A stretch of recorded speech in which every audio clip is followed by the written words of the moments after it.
Hello everyone, this is Blue Skyver.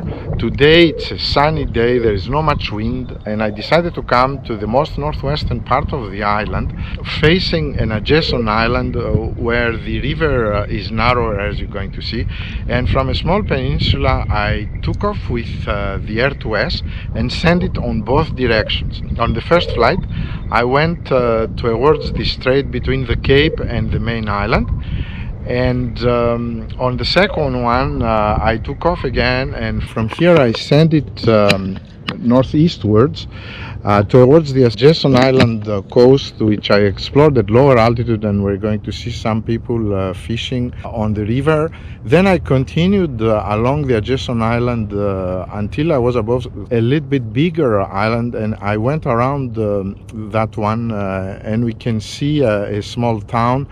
Then I crossed the river and came along the main island coast until I was above the home point. Then I did an asteroid, as you're going to see, and finally landed it on the apron. It was a very nice flight. I liked very much flying the Air to S. And if you like this footage, please don't forget to thumbs up, and if you want to subscribe, you're very welcome. Thank you very much for watching my channel, and happy spring flying.